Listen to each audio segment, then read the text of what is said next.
Well, first, welcome. Welcome, everybody. Welcome to a brief journey, which we hope is going to show you things which you might have not seen. And in this journey, we're going to talk about white boxes, not about this white box, of course. And we hope we can find things together which might not even be there, and find keys when they are not even there. But first, let us be gentlemen and introduce ourselves.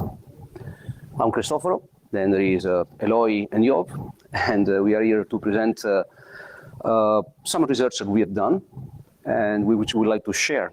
But this would have not been possible without our colleagues at Riscure, which goes a big thanks. But before, let's say, diving into the rest of the presentation, let's understand the what and the why. So what are we going to talk about and why we're here? Well, we're going to talk about white box cryptography. Can I ask you, the audience, how many of you has heard or knows about it? Can you please raise your hand? Wow, I'm impressed. I'm impressed because in my previous test before, actually, the ratio was about 1 to 10. So I think that this audience is quite well educated. This means that I hope all the messages will really go through. Well, as you know, most of you know actually, this is intended to protect keys in untrusted, in a very hostile environment. Actually, it's going to be the most hostile one, as we are going to see. Well, why? Why it's important? Well, it's becoming increasingly relevant, the white box scenario, and the usage of white box cryptography is increasingly relevant in security solution, in what is actually protecting some of your assets, some of your most beloved things, including money, as we are going to see. This is a very relevant aspect of your security solution. We are going to share also about an idea that we thought could be worthy of pursuing, such as porting hardware attacks to software. This is actually the novelty. The hardware attacks might be already known to some of you, possibly not to others, but it's the angles that is the intuition that we had. Different angles and different perspective, which might really change a few things. So a new exciting direction, and we got really excited when we understood that it actually works. And is a very good job in extracting keys out. So an extremely effective approach, both in timing and knowledge required. We are going to see very soon. And also we understand this is not relevant only for white box cryptography. Basically, it's relevant for any software-based crypto solution. So if you have a crypto algorithm in software, if you have a key in memory or not in memory somewhere else merged with the algorithm, like in white box, this is going to be relevant. Okay, but one thing at a time, before an introduction on white box cryptography, which I'm going to present. Then we are going to the key recovery attacks, and Eloy and Job are going to guide you through all this path we are going to visit together. And finally, the conclusion. We'll see what does change to white box, to crypto, to any digital ecosystem that you're probably living in at the moment. Okay. Well, cryptography has been around for almost, I would say, 4,000 years. First signs of encryption actually dates back to 2000 before Christ. And the problem has been mostly one in all this time, being either solved with Enigma or with Caesar cipher, only one. It is we have two friendly parties which tries to communicate with each other. And it is an evil party which tries to get ahead of the content which is transmitted. So the problem here is how to protect confidentiality of the message. And in the black box scenario, which is being modeled in cryptography, typically the attacker is only able to observe and alter just the transient messages. Of course, this has been very useful to describe things until we started having cryptography in hardware. Then the model had to be augmented with gray box model, where the cryptography operation is performed, let's say, in a smart card. And it is actually in a device, in a system, which the attacker has access to, where he's able to observe and alter both ends of the communication system. So if an attacker is able to observe and alter also the devices where the crypto operation, either encryption or decryption, is performed, this is what we are called in a gray box scenario. As you can see, the gray box scenario is a bit more hostile environment than the black box, because you're actually trying to have a successful and secure communication, even in a situation where the attacker has access to the same device that you actually use for encryption and decryption. Well, this is what has been done up to now, but something has changed in the latest 15 years, I would say, for a number of reasons. We had internet, we have the mobile and portable devices, of course, and we have also now the digitalization good. We have a digital economy. Basically, now you can access some goods which actually you can copy ad infinitum. So the model does not work necessarily on only the encryption of the content. I mean, if you want to use something as a user and have access to that, well, basically, this is what you are going to get nowadays, along with the key. So now the model shifted from the confidentiality approach to the authorization. So when you actually buy something, you actually buy the authorization to use it. And everybody is going to be really happy and enjoying this at the moment. But this goes along also with your payment, of course. Well, actually, nowadays we pay with our mobile phones. So it's easy to understand that cryptography in all this solution plays a very big role. And what happens if actually the attacker is the other party, which is actually the real shift which has been there for the latest 10 years, 15 years. There is an attacker which in principle will allow you to have free access to all of this, and also free access to all of this. So this is the problem. This problem is that how do you defend from an attacker which is actually the one consuming the goods that is buying? So this is the white box scenario. In the white box scenario, actually, there is a process, of course, of encryption, normally. This is a process of decryption, and actually attackers are at the other hand. So the question is, how can you make the user consume and use what he has bought without defending from scenarios where you can actually, the other party can be an attacker? Well, of course, this can happen also on both sides, depending if you call that encryption or encryption. In the white box model, it is assumed the attacker has full control, on one end of the communication and on the device. So you are able to completely inspect the cryptographic primitives, its internal and whatever. How do you hide a key? Because that's the whole point of this. Well, this has been demonstrated in 2002, where a white box model has been showed. It has been showed how to translate the AES and the SDS algorithm, for example, into a white box implementation. The white box implementation actually allows to merge a key into a given crypto algorithm. So that the key, by making use of lookup tables, the key is actually completely merged within the tables, within lookup tables of the algorithm. This is a very simplistic explanation. We are not going to go much deeper than this. But basically, the whole idea is that as you have a lookup table for an S-box within any crypto algorithm, you can actually modify the lookup tables in order to take into account the effect of the key, such as the execution of the crypto algorithm will give you the encryption and decryption with that specific key without having necessarily the key available in plain text. So basically, there is a removal of the distinction between the keys and the crypto algorithm code and implementation. Let's have a look how a typical software implementation works. In the white box model, basically, attacker has access to all of this. There is usually the business logic of the application. There is an I/O and exchange of the key and the crypto algorithm itself. In the white box model, attacker has access to all of this. He's able to eavesdrop all the I/O communication towards the crypto, all the key, and is also able to modify at will the business logic. Complete access. Reverse engineering exploitation will give you access to the full code which is running, and you actually modify that. How is it possible to protect a key in this very hostile environment? Well, nowadays, there is two layers of protection. One, I think, is to merging the crypto algorithm into the white box crypto. such as that key is hidden within the crypto. But of course, you also like to make difficult for an attacker to evaluate the white box crypto, to even access that. So they are a more additional layer of protection.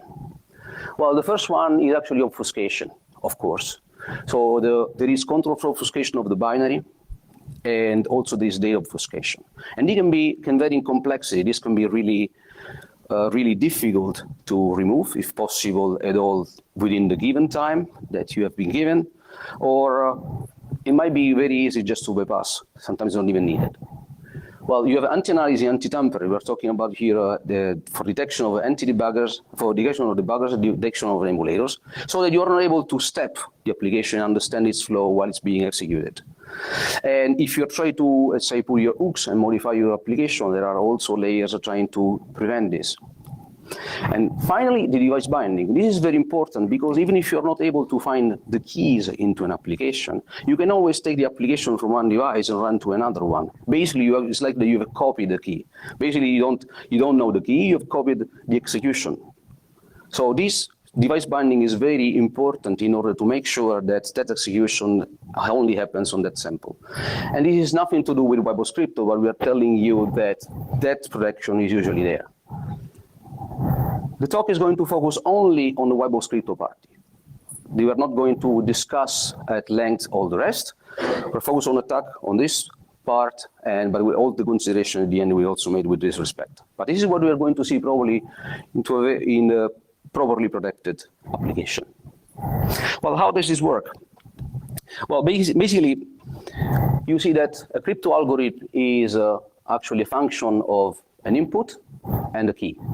And then you get a plain text output, of course. Well, basically, these are typical, let's say, rounds of an algorithm. In principle, every function which has a matching between an input and an output can actually be completely replaced by a lookup table. A lookup table where we actually looked based on the index of the input, that is the actual value of the output. So regardless of how complex is a function, you can always do that.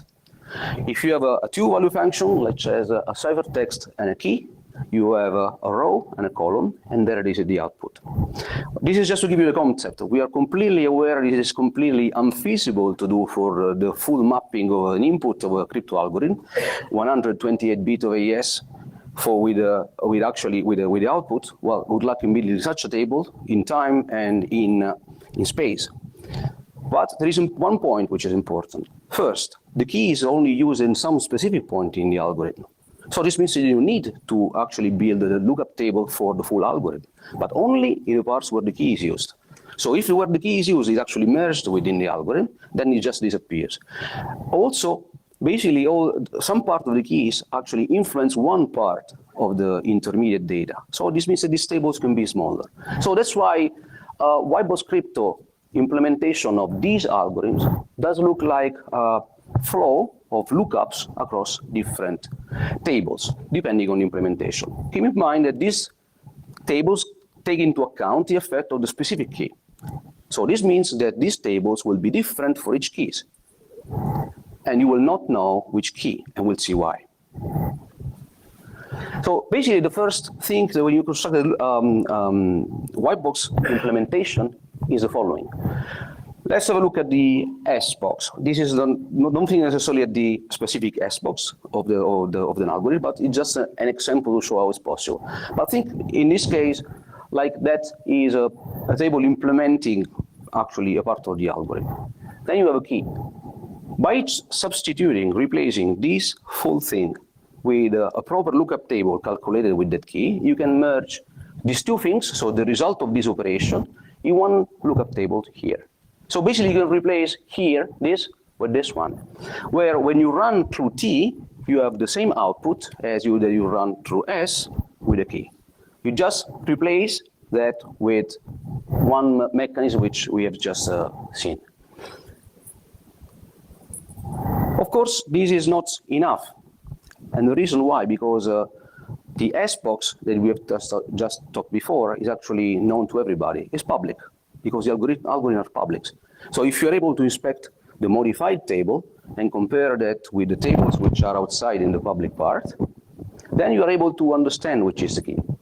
So basically, by analyzing the modified table, you're going to get the key out. So that's why you are going to merge something else, which is random.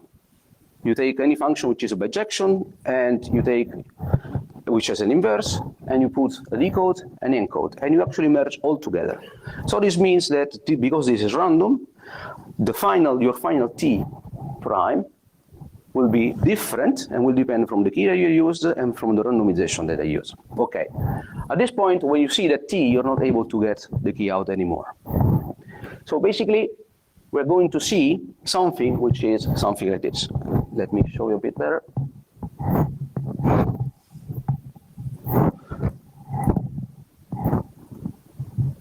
It's not. Okay. Control 1, sorry. Yes. Yes, okay. So you see, this is an implementation white box of AES. Which, as you see, that is just a chain of big lookup, and the original algorithm is not there anymore. Okay, let's continue. But in this case, it's possible also to do something else. So the input arrives completely unchanged, in this case, and you get the output completely unchanged. What is changed also only the internal representation. It's called that internal encoding. But in principle, it's possible another things, that you add another layer of decoding and encoding over here, and that the sending process starts the respective encoding part. So this means that the inputs already will be created and encoded, and you have no control and visibility on these inputs or the original one. It's just transformed. And in this case, it also transformed again. So this is what is called external encoding. It would provide an additional layer of protection against attacker, but the problem is that this is not really easy to implement. There are so many interfaces in the system, so many different interaction with different parties. And all these parties have to understand this encoding in order for this to work. So this is possible, but it's not really practical, not easy to implement. So we're going to refer to a situation where mostly the internal encoding is present, and we're going to discuss just briefly at the end about the external encoding. The potential attacks we are going to discuss are the following. Well, the first one that we are going to discuss is fault injection. Basically, we are going to manipulate data in order to get the key out. The second one that we're going to discuss is fault injection based on the process manipulation.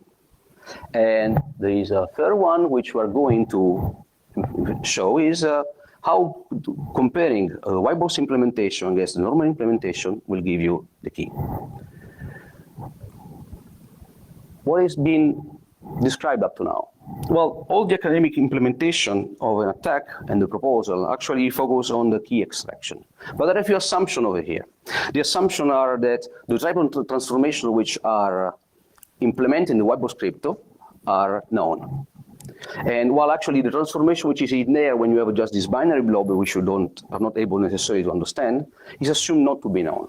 So this means that there are attacks only if you know what you are confronting with, what is implemented. And it's very easy to show that this is possible, but it's very difficult to recognize which implementation is in there in the blob, which is difficult to analyze. But in real life, we don't know much about design. And basically, at the current state, not many publicly documented side channel and fault injection attacks on web proxies are published. Well, recently there's been a paper with a DPA-like attack, and the others call this differential computation analysis. But we're going to know more about the attacks, and Eloy is going to continue and guide you through. Okay. Do you hear me in the back? Yeah. Okay. Right. So now we know a bit about white box crypto. We know what it is. So it's about transforming algorithms so that we cannot get the key easily. Like you cannot put a breakpoint and dump the key. Now we're going to move into getting keys. So we're going to discuss two attacks. I'll discuss one. Job is discussing the other one. So I'll start with fault injection attacks on white box crypto. So as Cristoforo said, this is about modifying the white box execution such that the results are not the ones that were expected. So it's not going to compute the right ciphertext, but we're going to see how we can use that. So Specifically, we talk about differential fault analysis attacks. These are attacks that basically, from injected faults, so from pairs of correct and incorrect ciphertexts, so outputs of the crypto. It could be plain text on decryption, so it doesn't matter, it's the output of the crypto. You can, with an analysis algorithm, you can get the key back. So basically, I will do a few runs of the crypto, I will inject faults, I will collect this data, I will run some maths over it, and I will get the keys. So I'm going to tell you how we do that for DES. So I'll explain step by step how that works for DES. But the important part here is this is not DES specific. This works for DES, this works for AES. There are DFA attacks for like Camellia and some obscure algorithms that you might have never heard of. This was first introduced in 1996. So that's many years ago. And this is usually done on hardware. So we typically just use lasers or glitching attacks or that kind of attacks that you might have heard about and try to get the keys out. So we'll see how we can do that on Whitebox Crypto. So, well, let's move on to a bit of DES. This, what you see here on the screen, is the last couple rounds of a DES cipher. So first, you have the data that goes through the cipher is split in two halves. So we have right and left. The right half goes into an F function, which is just a round function, together with the key. So this merges, or this uses the key to compute the output, and it XORs with the other half. Now, the two halves are swapped, and we repeat this over and over again. So we do that for DES 16 times. And this is all in the standard, right? So if we just look at this and write an equation out of it, then we get this part where we don't know anything about the key, obviously, otherwise I wouldn't do an attack. And we don't know this one because it comes from the previous processing that depends on the key as well. So what happens if I now inject a fault in there and make the output different? Only from that part. So what came here was the same, but then this will be changed and this will be changed, but this remains constant. So what we get is another equation in different terms, but still we have the same two unknowns, the key and the left half from before. Now we can XOR them and we get only one unknown, the key. So hopefully with a little bit of maths and of computation, we should be able to solve that equation and get the key, right? So this would give me the round key, the last round key. And for this, I will need to get another round key and put them together to get the full key. Or I could brute force because there are only 8 bits missing from that round key to the DES key. So how do we solve this? If we go one step deeper, we go into the F function. This is how it looks like. You have the key on one side and you have the data on the other side. The data runs through some expansion function, which just copies a couple bytes, it duplicates them. And then it XORs it with the key. And then these, which are 48 bits, gets put into 8 S boxes, 6 bits into each X box. So that means that actually we have independent sub-keys. So the keys are used 6 bits at a time, which is kind of easy to, to solve by brute force. We just have 64 possibilities. So we run through all of them, and we see which ones give me a solution for the previous equation. If they give me a solution, then the key is a potential key. If they don't give me a solution, then that key is invalid. Now, because there are 6 bits input, 4 bits output, there have to be some losses here. So what we get is not one key that is a solution, we get 2 or 3 keys due to this lossy part of the S box. Now, if we do this again with a different fault, slightly different, we will get different inputs, so we will get a different subset of possible keys. Again, 2 or 3. And hopefully the overlap of those 2 sets should give 1 key. Otherwise, we do it again, and then we get 1 key. So at some point, we get 1 key. Now, if I do this for every S box, I get 48 bits of key, so I have the round key. So I can compute backwards to the output of the round, to the input of the round, sorry, and apply the fault in the previous round, and repeat the attack. And then I can get the full key like this. Did I more or less explain fine? Okay, right. So bottom line, we inject faults before the last round. We compare them, we break them in small brute forces with a divide and conquer approach, solve those equations, and if we do enough faults, we should have the right key. So typically as I said before, we use lasers like this one. This is a small smart card holder and then some lasers coming in. We do that on smart cards or on SoCs in hardware. But how do we pour this to the white box crypto case? Well, if you were listening in the beginning, you see it's software, right? So we can just, inject faults at any place with anything that allows us to control the software. So what we do is we first locate more or less where to inject the faults. Then we start injecting the faults and collect enough pairs of plaintext and ciphertext to break the key. And for that, we can use a multitude of options. We can use debuggers with scripting like GDB, or we can use emulators like QEMU or Unicorn. We can use dynamic binary instrumentation, stuff that every reverse engineer is used to use on a daily basis. And we can use that to automate this process of injecting faults. And then finally, we need to do the fault analysis, which is what I just explained before. So we just need to compare this, do some maths, and hopefully get the key out. For this, we use our own tools. That's it's Inspector. It's a commercial tool. You can see it later on if you come by the booth. But you also have, for example, DFA examples on GitHub. So you can go to GitHub, you search AES DFA, and you'll see some examples there. So we're going to analyze the target, which is called WBDES. This target is basically a DES encryption. It gets a plaintext, and it gives you a ciphertext. And it has a key hidden within the target. It's not like a binary byte array, but it's there in the lookup tables. The key is there for reference, but I'm not going to put it into the tool or anything. I'm going to show you how it gets out. So this was a challenge that was posted by Brecht Viseur in 2012 at whiteboxcrypto.com. So we're going to use it for all the attacks that we do today. So here is a VM where I have target, so I can run the crypto, and you can see that it says, well, I need a plaintext. So I'm going to pass the plaintext to it.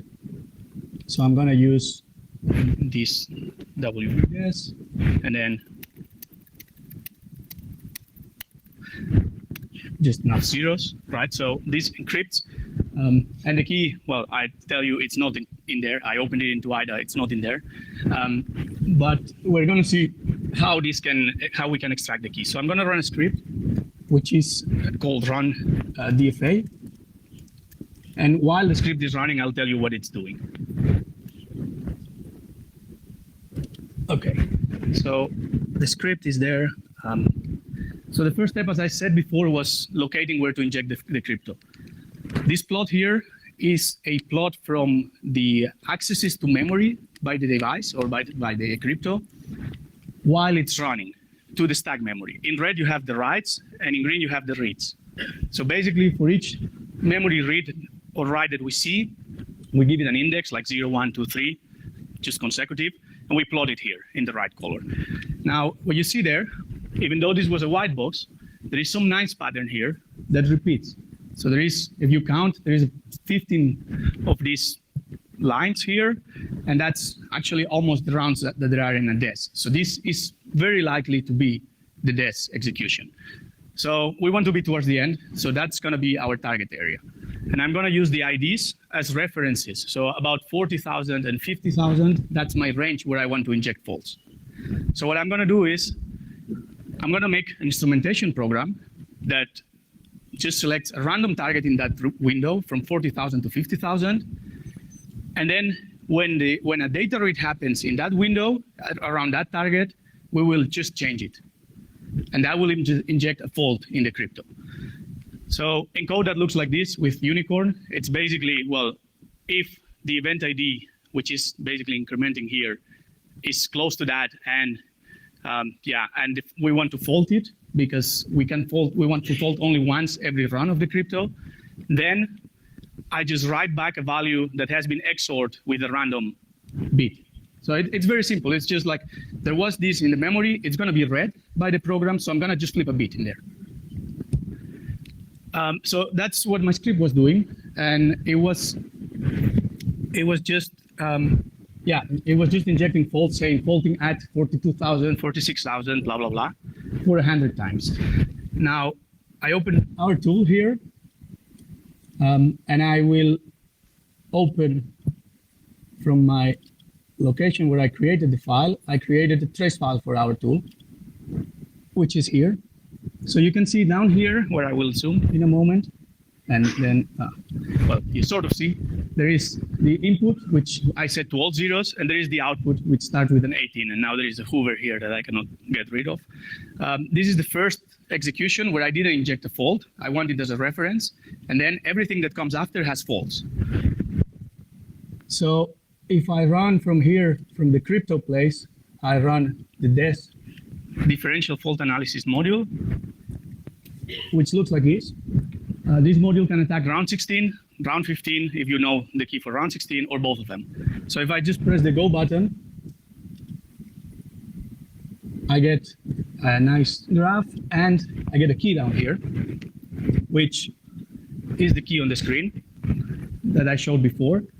What is important here is that you see the difference between the top candidate and the next one. So if that difference is big, that means that this solution appeared many times compared to the next one. So the second one appeared 50% of the time of the first one, of the first one. So that means that there is quite a big confidence that the result is correct. So to make sure that I'm not cheating, I have a Python script that I will show you. So you see the Python script is just basically getting the key from the parameters and the plain text and using PyCrypto to encrypt something, right? So if I do Python, maybe I will put it up. So if I do Python, there's the py, I paste my key in, and then I give my input. The result should be the same as when we run this WBDES with the input. So that proves that the key has been recovered correctly.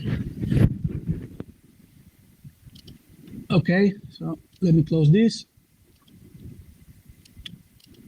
So that was a quick demo of how we break a key with DFA on DES.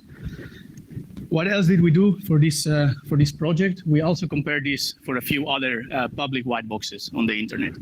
So we did this for this challenge that I showed you, and we get like 40 faults. We have enough to get the key, and you saw that this took like the time that it took me to go through 2 slides. For these other 2 challenges, they are very simple challenges, but they also get the same numbers. So we could break almost every challenge that was there, and the difference was that this latest one is actually encoded. So it has external encodings, which is what Christopher was mentioning before. That means that the output is not the real output of the DES, it's just randomized with some encoding that I don't know. So if the output is randomized, I cannot solve equations with it because I don't know anything about the actual output. So that gives you a hint of what this can do to this kind of attack. But we'll see now a bit more with Job on another type of attacks. Okay. There we go. Okay. Oh, I hear myself. So what does it mean that you can test the hypothesis? You can predict something in the cipher. You don't take the input bit. You take something in the cipher that you try to predict. Let's say the key is 1. What would then, given my input data, be the internal data? Then if I'm wrong and the key is not 1, then I won't see anything in my subtraction because that effect is not there. But if I'm right and I have the right key, I predict the right internal value, then I get the peak again because apparently the power still leaks. I mean, that's a preposition that the power has to leak something about the internal state. Still, guessing the key from a 1 or it not being 1 is still a huge space of key to guess. So I would like to reduce my guesses. Comes the picture again. All the ciphers internally tend to break a key in pieces. So again, we have the fact that we have 6-bit of key that independently causes an effect in the cipher. So if I can just guess the 64 keys, I can make 64 predictions, do 64 subtractions, and if I only get 1 peak, or I take the highest peak, then I have this independent search, I repeat that 8 times, and I break the whole key. So that's the conceptual, let's say, principle of doing a differential power analysis or side channel analysis attack.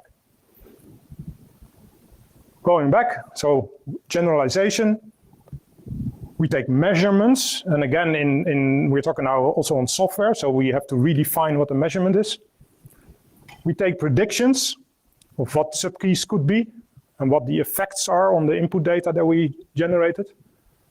And then we use statistics or methods to choose which one is, let's say, what shows that impact. And what we just discussed was difference of means. Just you take the means, you subtract them. You could also use correlation or other more sophisticated analysis techniques that have been developed over the years to make side channel attacks more effective or more threatening. Of course, you do this for all the keys together, then you have the final key. So that is the attack model. Now, what happens if you do this on a software implementation of AES that is not obfuscated, nothing? Well, then this is a trivial exercise. Why? Because the measurement will observe exactly the value that you're predicting. So it will be 100% match.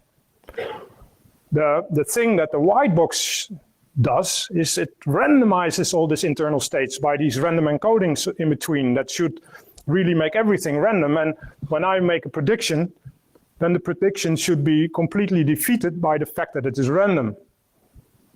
That is what the white box should protect against. So to our surprise, well, of course, it's been already too much, let's say, alluded to the fact that this now works. I was looking for a picture that shows, let's say, on internet, surprise. In the end, I ended up actually on our own corporate website where we have this personal people that work there, and I have my own there. Apparently, this feeling is something we have more often in the office. But that is the feeling you get when you do this. It really works. It works out of the box, out of the white box. So again, this is principle, this is technique. So how does it work in practice? Again, we have to measure. We use tools to measure, let's say, the intermediate values of crypto algorithms. You execute the white box multiple times, and you have to change the inputs. You could also observe inputs that are part of the normal execution, as long as they are random enough. You collect them with the data and the measurement in a usable form, and then you perform your side channel analysis. How you do the side channel analysis, we use our own tools for that, but also on the internet you can find open SCA or chip whisperer projects that also deal in the same type of attack that would be relevant to this. Yeah, maybe say something about the techniques that you need to get the values out. And we have used a whole range of these techniques. You can do instrumentation. PIN is for Intel, a well-known tool to get for every instruction execution a callback. You can log your data. You can log the addresses that are used. We have used GDB with scripting to just hit the breakpoint, capture the stack, and then write it to disk. We've used emulators, Panda, to record an execution and then change some values, replay, change some values, replay. So there are various techniques that you can use. And then you have to capture it in a certain form. And here is a difference with power measurements. We are used to getting 8-bit samples from an oscilloscope or something like this. But now you're getting memory values, and they don't have a high power level or a low power level. They have bits, and all the bits are equal. So for this type of attack, you tend to go to bit binary traces instead of like these full byte traces. But you can capture anything. Again, you can also capture low address bytes because they reflect indexes into the tables that we have in the white box, and they can leak information. And the final step is to execute the analysis. I will show, let's say briefly, how that now works again in our, same key, same implementation. Let me quickly go to this again.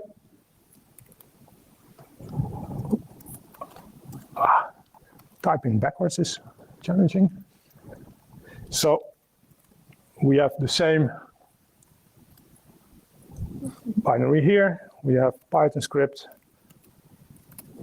And what this now does is it does the same. Oh, it's breaking off a bit, but you see the random inputs going in, the random outputs coming out of every execution run, and it shows the number of samples that it took, because that is easy for our tool to import the data again.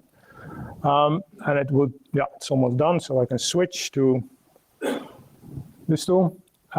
We have a slightly different module to import. So we have a tool called binary import. Right. There it is. So I can, well, load it as bytes or bits. So as I said, I will now load it as bits. How does it look? Well, so it's not very visually interesting. It's not easy to see round 1 and round 2.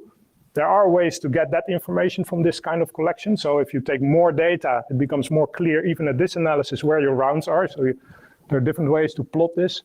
But for now, it's sufficient to just run our so-called DES advanced analysis module, which is a bit of an overloaded GUI.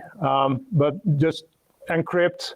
We are using differential analysis. We are attacking round 1. Those are the most important things. We run it. Shows a bunch of output, but at the end you recognize again the key.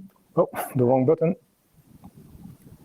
So the key here, and something you can see here. Where's my pointer? Is we have some values here. Those are, let's say, correlation kind of values. They indicate the likelihood that this candidate is good. So we rank them on that, and important is the difference. So how bigger the difference, how more likely this is a good candidate. And of course, we can verify it because we have input-output data, just do the calculations. But again, you see, we find the same key. It's a fairly straightforward method of analysis and as an attack. Okay, now I go back to the presentation. 2 final slides on this topic. Again, we did the comparison with the public challenges, as it were. Like we said earlier, there is a paper out by NXP. They showed also results, and they fully, let's say, or we fully, let's say, confirm their results. You see that sometimes our values are a bit different. The middle 2 ones you see, because they don't have random encodings. So in that sense, they are not true random white boxes. That's why they're so easily broken. For one, we have many more traces. But you have to realize this is only 10 minutes more of analysis time, so it doesn't really matter. If there was 1 million, it's still within the realm of attack. And again, also for this one, random encodings on the outside of the algorithm are a barrier. And that's good to remember. So what does it mean? A, there's no detailed knowledge required about the implementation of the white box for the rest. So how they did the tables, where the rounds are. Depending on how you do your tracing, you don't even have to know exactly where it's being executed. As long as you have enough memory and a bit of power on your computer, you can use all this analysis much faster and take your time and find it. The other thing is no manipulation required. All these countermeasures of anti-debug, anti-tamper make sometimes the manipulation challenging. For this, that isn't necessary. So it's a lighter, let's say, prerequisite. So the random input-output encoding on the external side is the only barrier left. But like Christopher said, you also have to decode it somewhere. So finding this encoding is not always also an obstacle. So after finding that encoding, then this still applies. So that's good to keep in mind. Yeah, that's what this says. So, Christopher, wrap up. I guess it's... Well, basically what we have seen now is something which should be a bit quite surprising. At least it was really surprising for us. With fault injection, we were able, by modifying bits in memory, to completely get the key out of a white box script implementation, where supposedly the key is not even there. Well, it's strange to get a key when it's not even there, but basically this is just hidden in the white box cryptography. But by modifying bits in memory and understanding the output and playing with the output we got, well, we were able to recover the key. And this is exactly what is done in hardware. This is the whole concept, that we actually are injecting fault by, say, in software, in memory, by using software. So software attacks for attacking a software white box. Similarly, what has been done for side channel analysis with as Job has shown, well, basically we don't even need to manipulate anything. We just need to record the execution flow of a program, nothing more. Basically, this can be done with any crypto program, even if the key isn't there. This technique will probably work, even if the key is actually in there. But sometimes you need to go through reversing, through understanding, to understand where the key is there. In this case, you just log the execution of the program, you analyze, and you will get the key out. Of course, the problem is much more relevant in the case of white box crypto, because actually the key is supposedly hidden in the algorithm. But in other cases, as you have seen, it might be really significant in the fact that after recording some executions, you get the key out in 3 minutes, which is, we thought it was quite outstanding in terms of attacks against a supposedly secure white box crypto implementation. So the question is this: is it dead? Well, I would say that it's hardly breathing at the moment, at least but let's see why. Is it programs are useless? Well, basically, we've shown that this is really effective. Basically, we've shown that there is very limited knowledge of the target required. If you're doing fault injection attacks, you actually need to know, perhaps, where to inject the fault. But in principle, you could just inject faults at random without having that knowledge and just see the output. And then at that point would still be doable. And still, the very limited knowledge required maybe go down to nothing. Well, in some cases, especially if you have some kind of additional software countermeasures, like the one I described at first, well, some reverse engineering skills might be needed. And of course, you need to apply some countermeasures to this implementation in order to make it work. And also some risk mitigation might be also needed. We've seen this also implementing on open source and commercial web crypto. Of course, there is much more work to do to break the real stuff. But we can actually share something. It's not everything so going down to crumbles, of course. This is not regular software crypto. So it's not something that you just say you reverse and you get the key out.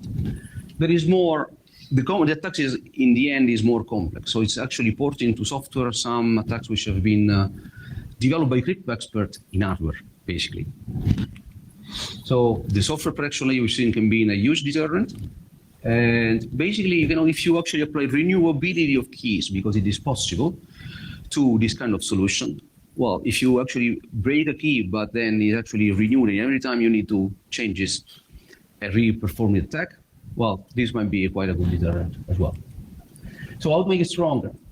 Well, of course, you need to apply white box crypto, of course, but first thing, you need to make sure that there is a very good layer of obfuscation of, in general, software protection layer, which prevents the attacker to easily interact. I mean, in the end, if you're not able to, let's say, instrument your program in order to record, basically you cannot perform any of this attack. So instrumentation of the program is the first thing, basically. Once you're actually there, basically what the outstanding defense, the last stance is in the white box crypto. It's basically the industry knows of countermeasures. They've been described in papers. It's probably not the typical papers that software attackers typically read, but they are there. So they are known to the industry, they are applied to hardware. So there is hardware which is very difficult nowadays to attack with this kind of attacks. And the same concept, as we ported the attacks from hardware to software, the same concept can be ported to software. There are some limitations, and we might discuss a bit this offline. For example, how do you get a good random source in pure software? Well, that's a very important thing to discuss. But for sure, there are possible countermeasures which can be implemented at this level, which are already available. So basically, for side channel, you need to prevent that there is a dependence between the key and the behavior of the program. Because if the program behavior does not depend on the key, even its analysis cannot reveal the key. Nowadays, what we have seen is that the access to stack was, for example, depending on the round. So we were able to see this. So the first thing is try to prevent this dependence. The second thing is apply randomness. Again, this is still the same things that applies. If you're doing a fault, well, we actually modify memory. But if you don't check the memory, we're free to modify it, of course. But if you check it once, twice, if you actually, there is a change in the flow and you just check only once, of course, we are free to modify, no one will notice. One typical approach is that you perform double check. You check once, you check the second time, and you actually make sure that those two instances of check are identical. Otherwise, someone has changed something. So it's, of course, carrying the redundant data along the computation. And also, another thing is, if I inject a fault and that fault remains localized, so it doesn't break the rest. I mean, it's very easy for me to actually isolate and only attack the part. But if I change a bit and everything actually changes, then the actual analysis becomes more difficult, both from a side channel part and fault injection. So we are at the end. We will first would like to thank you for staying with us. And I would also like to invite Job and Eloy to come on stage for taking the questions. Thank you.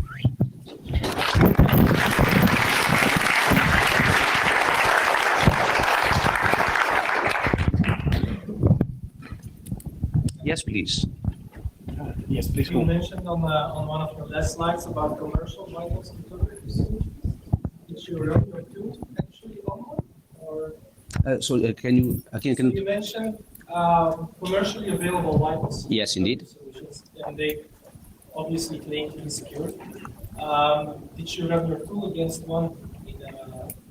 So the tool that you presented here, did you try it on a commercially available white box? Well, we actually said that the question is that if we actually tried our tool against commercial white box implementation.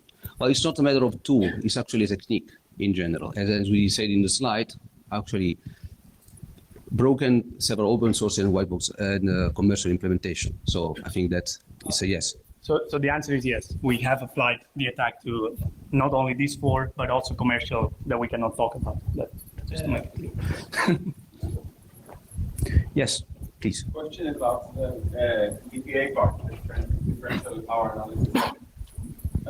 You said that it works out well. This is very surprising because, as far as I know, differential power analysis is usually very specific for the implementation, and the white box is completely different implementation. So can you explain? Well, yeah, it's not completely true that a side channel or a power analysis attack is very specific to the implementation. The principle is very generic. Of course, in hardware, you have the question of what is really leaking because of how the hardware is executing the cipher. For instance, if I have a round register that is updated with the next round register, I have a different kind of switching of the transistors than if this is per S-box or something like this. So, and that matters for how well the attack works. In this case, we are, of course, still also faced with choosing which one of these intermediate values works best. So that still applies. In this case, we were using the round output of the first round. It is surprising that it works because of the expected randomization.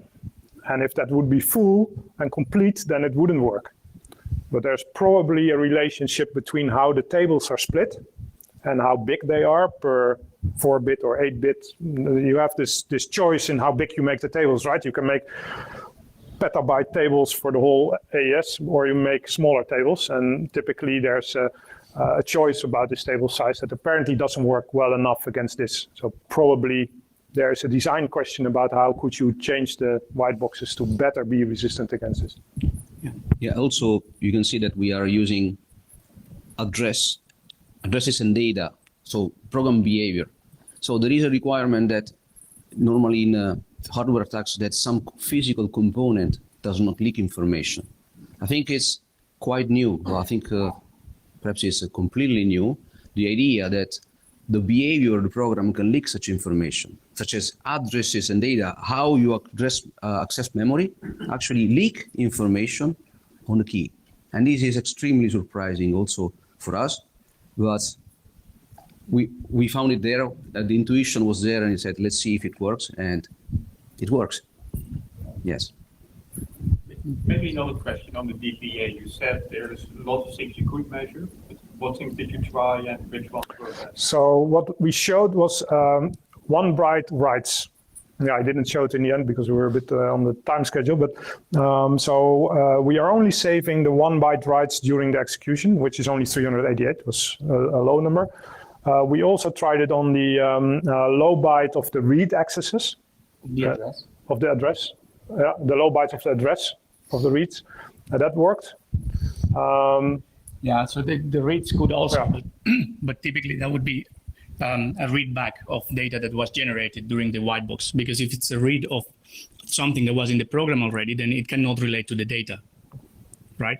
In the end, what you could do also is go to registers. If you just go to every register update, you're going to have all the data. However, you're going to have a lot of data, so it's going to take much more time to analyze.